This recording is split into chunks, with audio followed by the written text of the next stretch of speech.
Hello, আসসালামু আলাইকুম। সবাইকে স্বাগতম জানাচ্ছি আমার আরেকটি নিউ ব্লগে। আশা করছি আপনারা সবাই ভালো আছেন এবং আপনাদের দোয়ায় আমিও আলহামদুলিল্লাহ ভালো আছি।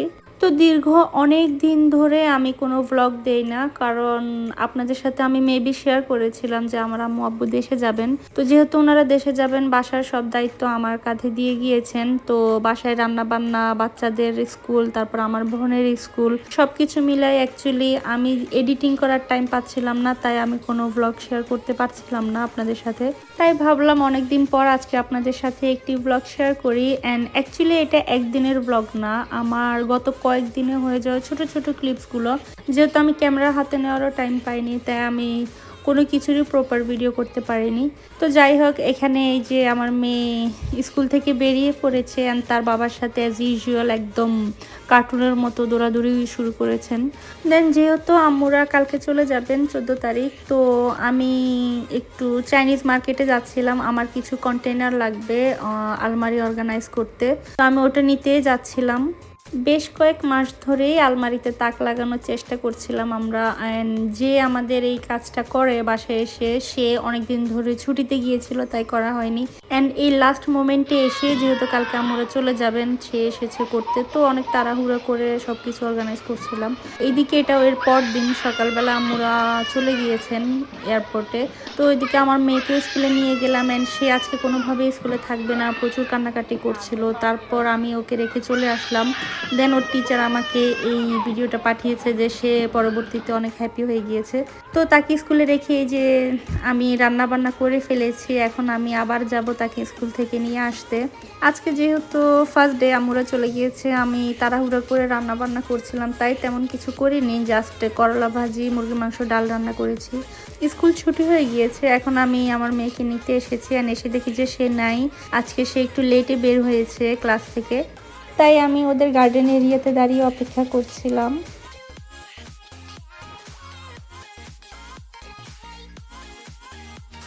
কিছুক্ষণ অপেক্ষা করার পর ফাইনালি সে বেরিয়ে আসলো, এই তো। অ্যান্ড বের হওয়ার পরই তার দৌড়াদৌড়ি শুরু। অ্যান্ড আজকে তার বাবা আসেনি, আমি একে এসেছি। তো ওইদিকে সে রাস্তায় কবুতর দেখেছে, সে তো খুবই খুশি। এটা কবুতরকে তাড়া করছিল, একবার এইদিকে একবার ওইদিকে ছুটাছুটি করছিল। দেন তাকে নিয়ে যখন বাসায় এসে দেখলাম আমার আমাজন থেকে পার্সেল এসেছে। অ্যান্ড আমি আমার মেয়ের জন্য দুধ অর্ডার করেছিলাম আমাজন থেকে। এটা ফার্স্ট টাইম আমাজন থেকে নিয়েছি, এর আগে সবসময় আমি প্রেনাতাল থেকে নিতাম। তো আজকে আমি চেক করে দেখছিলাম যে সবকিছু ঠিক আছে নাকি। এর মধ্যে আমার ভাই কল করে বলল আজকে বিকেলে সে মার্লিনে যাবে ঘরের জন্য টুকিটাকি কিছু জিনিস কিনতে। তো আমি বললাম ঠিক আছে, বিকেলবেলায় রেডি হয়ে থাকবো। তো এখন বেরিয়ে পড়লাম যাওয়ার জন্য। অ্যান্ড রাস্তায় গিয়ে দেখি যে আজকে রাস্তায় কাজ চলছিল। কাজ বলতে এই যে এই হোয়াইট লাইনগুলো একটুখানি হালকা, তেমন একটা না, একটু ঝাপসা হয়ে গিয়েছিল, অ্যান্ড তারা আবার নতুন করে করে নিচ্ছে। তো এই জিনিসটা দেখে আমি খুব অবাক হলাম এবং ভাবছি যে আমাদের দেশে যদি এমন ছোট ছোট জিনিসগুলোকে গুরুত্ব দিত এবং নিয়ম কানুন মেনে চলতো, তাহলে কোনো অ্যাক্সিডেন্ট হতো না, কোনো মানুষের প্রাণ যেত না। যাই হোক, আমরা চলে এসেছি এরো মার্লিনে। অ্যান্ড ওইখানে এসে এত সুন্দর লাইটিং দেখে আমার খুবই ভালো লাগছিল। অ্যাকচুয়ালি এগুলো হচ্ছে ক্রিসমাস ডেকোরেশনের জন্য লাইটিং বিক্রি করছিল। তো ওনারা ক্রিসমাসের সবগুলো অ্যাক্সেসরিজ ডিসপ্লে করে রেখে দিয়েছেন। তো আমার তো লাইটিং দেখতে খুবই ভালো লাগে। অ্যান্ড বিয়ে বাড়িতে যখন লাইটিং করে তখন আমার কি যে ভালো লাগে, ইচ্ছে করে শুধু রাত ধরে ঘোরাঘুরি করি রাস্তায়, এরপরে বাড়ির আশেপাশে। তো এইখানেও সেই ডেকোরেশনগুলো দেখে আমার খুব ভালো লাগছিল, লাইটিং দেখে সবচেয়ে বেশি ভালো লাগছে। আপনারা অবশ্যই কমেন্ট করে জানাবেন যে আপনাদের এই লাইটগুলো কেমন লেগেছে। তো এটা হচ্ছে এর পরদিন সকালবেলা আমার মেয়েকে আমি স্কুলে দিয়ে আমি চলে এলাম ফার্মাসিতে আমার কিছু ওষুধ কিনতে। তো ওষুধ কিনে আমি এখন চলে যাব আজলা অফিসে, ওইখানে আমার হাজবেন্ডের ডাক্তারের নাম চেঞ্জ করতে যাব। দেন আমার হাজবেন্ডও আমার সাথে গেল, যেহেতু ওর সাইন লাগবে। তো আসার পথে আমরা নাস্তা করতে বসলাম। তো এটা হচ্ছে পরদিন সকালবেলায় মেয়েকে যখন স্কুলে দিতে গেলাম, দেখলাম ঝিরিঝিরি বৃষ্টি পড়ছিল। অ্যান্ড আমি বাসায় থেকে বুঝতে পারিনি যে বৃষ্টি হচ্ছে, আমি ছাতাও নিয়ে যাইনি আজকে। দেন হালকা কুয়াশাও পড়ছিল অ্যান্ড চারপাশে এত ঠান্ডা ওয়েদার ছিল যে আমি লিটারেলি কাঁপছিলাম। অ্যান্ড আমার চোখ নাক জ্বলা শুরু হয়ে গিয়েছিল। দেন আমার মেয়ে স্কুলে যাওয়ার সময় তার একটি টয় নিয়ে গিয়েছিল, অ্যান্ড আমি আসার সময় সেটা আমাকে দিয়ে দিয়েছিল, অ্যান্ড আমি সেটা দিয়ে আমার মুখ নাক ঢেকে আসছিলাম। তারপর এখন আমি শুরুতে কফি শপে চলে যাব, অ্যান্ড ওইখানে নাস্তা করে আমি তারপর আবার বাসায় গিয়ে রান্না বান্না করব।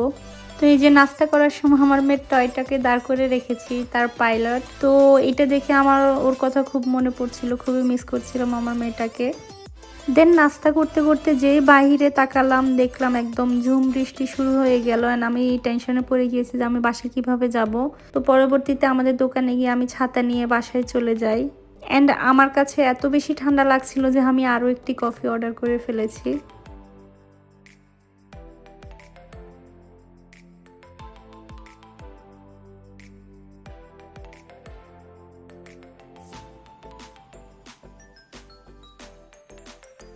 অ্যান্ড যেই আমি বাসায় পৌঁছালাম, দেখলাম যে একদম তুফানের মতো বৃষ্টি শুরু হয়ে গিয়েছে। অ্যান্ড এটা দেখতে ভালোই লাগে, কিন্তু আমি একটু টেনশনে ছিলাম, কারণ আমার মেয়েটা স্কুলে জানি না কি করছে না করছে। অ্যান্ড যেদিন সে বৃষ্টির কারণে কিংবা ঠান্ডার কারণে ওদেরকে বাইরে নেওয়া হয় না, গার্ডেনে খেলতে দেওয়া হয় না, সেদিন সে একটু মুড অফ করে থাকে। অ্যান্ড ওইদিকে ভিডিও করতে করতে দেখুন একটি লোক তার 3/4 প্যান্ট অ্যান্ড হাফ হাতার গেঞ্জি পরা, এই ছাতা ছাড়া কোনো কিছু ছাড়াই সে ভিজে ভিজে দৌড়াচ্ছিল। অ্যাকচুয়ালি ওদের কি ঠান্ডা লাগে না? আমার মাঝে মাঝে ভাবি আমারই মনে একটু ঠান্ডা বেশি লাগে, কারণ যখনই হালকা একটু ঠান্ডা শুরু হয় আমার তো একদম পায়ে মোজা, জ্যাকেট, সোয়েটার সবকিছু পরেও আমার ঠান্ডা লাগে, কম্বলের ভিতর থেকে বের হতে ইচ্ছে করে না। তো তারপর ছাতা নিয়ে আমি বেরিয়ে পড়লাম আমার মেয়েকে স্কুল থেকে আনতে।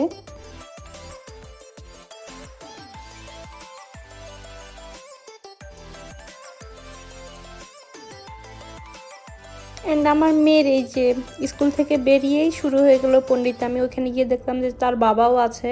অ্যান্ড সে নিজের ছাতা নিয়ে নিজে নিজেই আসবে, সে আমাকে ধরতে দিবে না, কোলেও আসবে না। তাই পুরো পথেই সে বাসায় এইভাবে নিজের ছাতা নিজে ধরে গিয়েছে।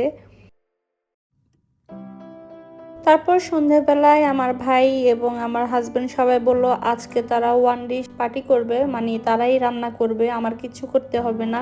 অ্যান্ড এই যে দেখুন, একটা মাত্র ডিশ রান্না করতে তারা কয়জন পুরুষ এই কিচেনে হাজির হয়েছে।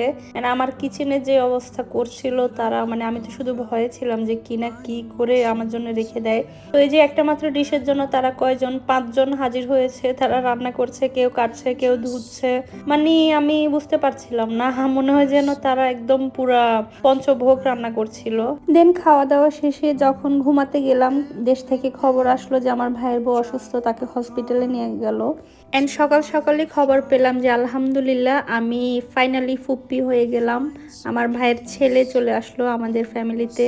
তো সবাই আমার ভাইয়ের ছেলের জন্য দোয়া করবেন, সে যেন সুস্থ থাকে, ভালো থাকে এবং মানুষের মতো মানুষ হতে পারে।